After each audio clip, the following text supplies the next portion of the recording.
I would like to thank the President of the United States for the very strong cooperation that we have felt on his part, in particular during difficult times. And I would like to recall once again what we've been able to do. These difficult times were related to matters related to cooperation between our intelligence services.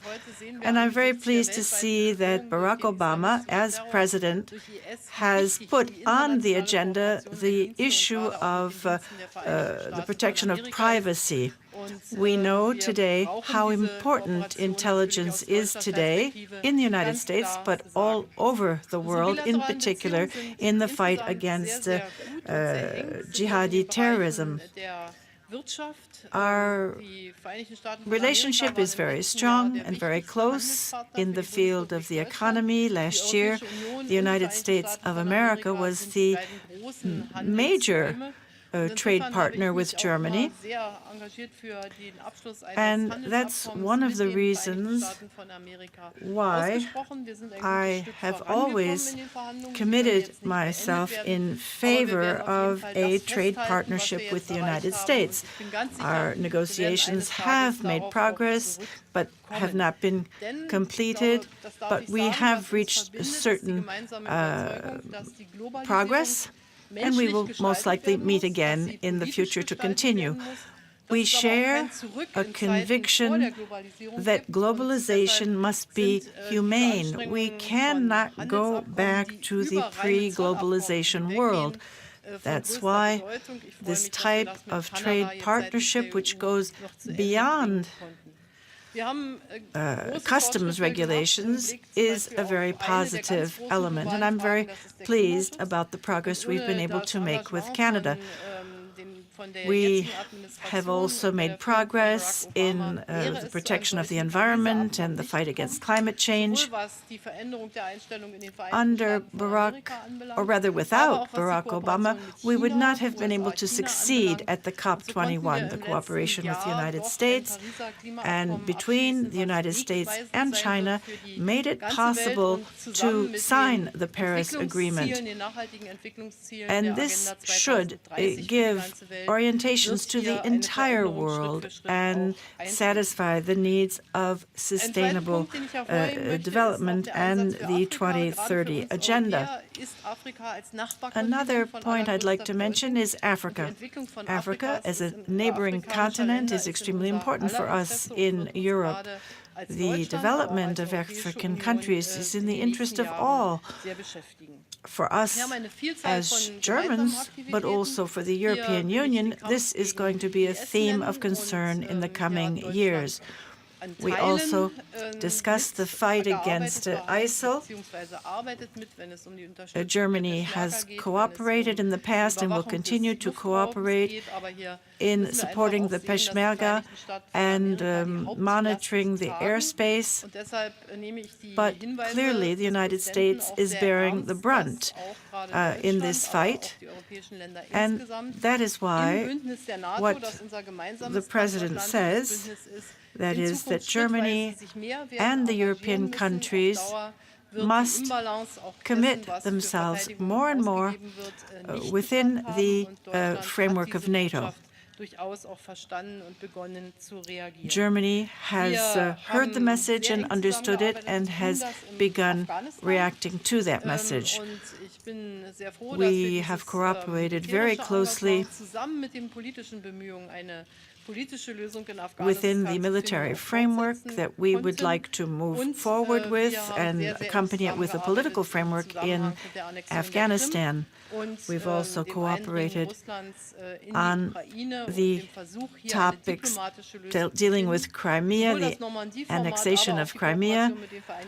We must also find a political solution,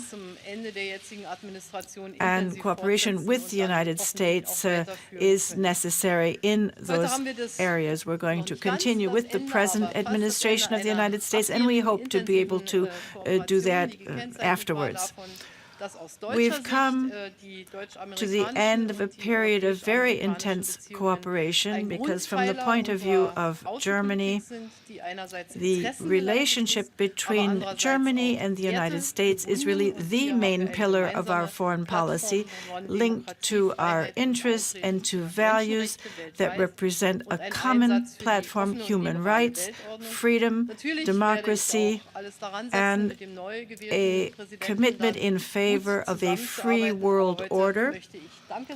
I hope that we will also be able to work positively with the new president. Meanwhile, I would like to thank you, Mr. President, for this very close cooperation and friendship. To Germany, it will not be my last. I have somehow continued to miss Oktoberfest, so that's probably something that is better for me to do as a former president rather than as president. I'll have more fun. It's also wonderful to be back with my great friend and ally, Chancellor Merkel. As I reflect back over the last 8 years, I could not ask for a steadier or more reliable partner on the world stage, often through some very challenging times.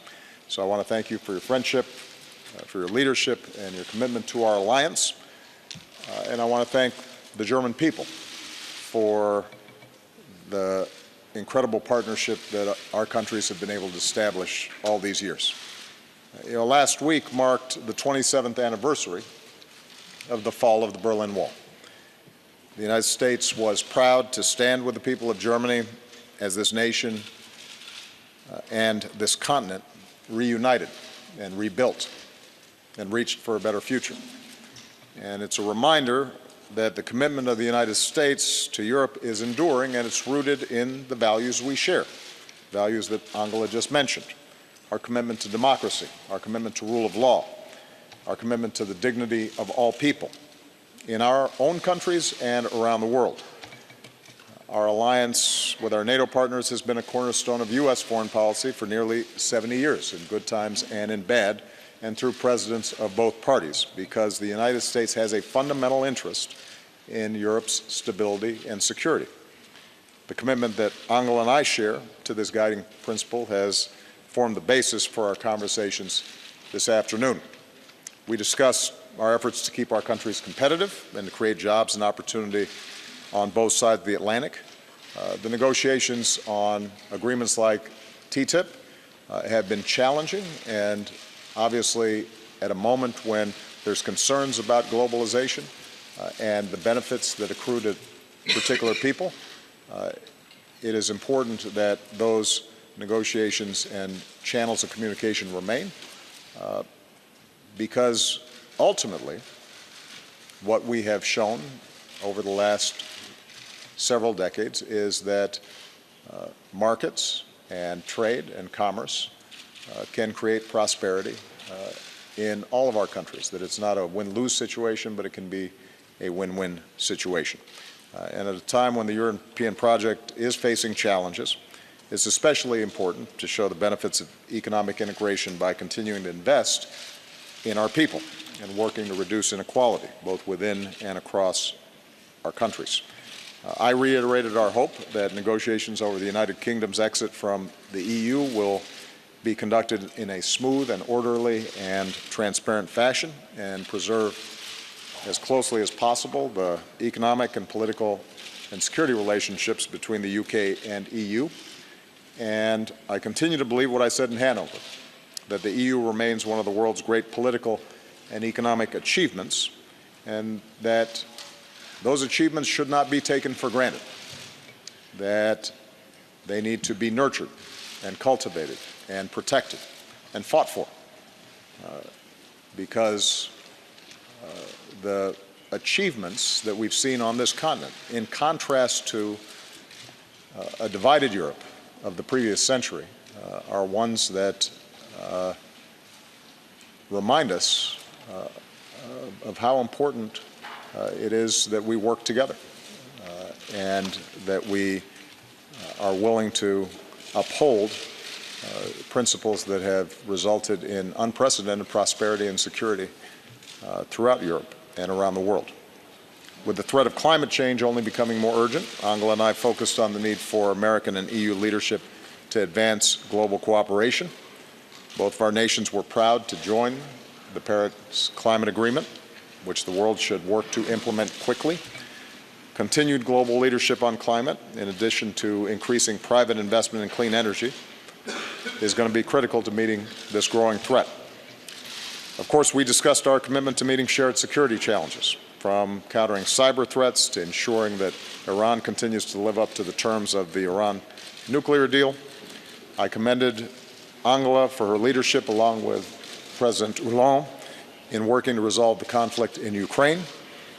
We continued to stand with the people of Ukraine and for the basic principle that nations have a right to determine their own destiny, and we discussed the importance of maintaining sanctions until Russia fully complies with the Minsk agreement.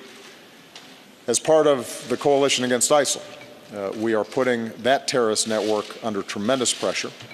Here in Berlin this week, coalition members are meeting to ensure we remain unified and focused on our mission to destroy ISIL. We are very grateful for the vital contributions Germany has made to this fight, training local forces in Iraq, sharing intelligence, providing reconnaissance aircraft, including the recent deployment of additional NATO AWACS. And as Iraqi forces continue the liberation of Mosul, I'm pleased that NATO will be meeting the commitment we made in Warsaw to begin training additional forces in Iraq, which started this January. We also continue to stand united with Germany and our NATO allies in our ongoing efforts to build peace and stability in Afghanistan. On Syria, it's clear that the indiscriminate attacks on civilians by the Assad regime and Russia will only worsen the humanitarian catastrophe, and that a negotiated end to the conflict is the only way to achieve lasting peace in Syria.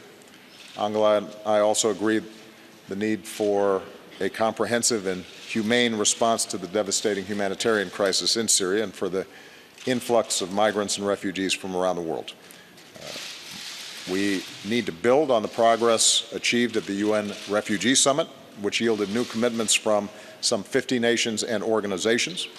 The United States is doing our part by increasing the number of refugees we resettle, and I want again to commend Angela and, more importantly, the German people for the extraordinary leadership and compassion that you have shown in the face of what I know is a very difficult challenge. You are not alone in trying to deal with this challenge. This is not an issue that any one country should bear, but is in need of an international response, and I not only intend to make sure that we have put in place more robust support from the United States, but I'm hoping that that continues beyond my administration. On this final visit, I am reminded of the visit I made here before I became president. It was 8 years ago. I had no gray hair, but I believe today what I said then. If you want a model for what is possible, if you want to see how to build a peaceful and prosperous and dynamic society, then look at Berlin and look at Germany. Look at Chancellor Merkel. Her personal story helps to tell the story of incredible achievement that the German people have embarked on, and I think is something that you should be very proud of. It is not inevitable that we make progress. It requires hard work. Sometimes it may seem as if progress is stalled, but what the history of post-war Germany shows is that strength and determination and focus and adherence to the values that we care about will result in a better future for our children and our grandchildren. And on behalf of the American people, I want to thank the German people. I want to thank Chancellor Merkel for your deep friendship and your steadfast partnership.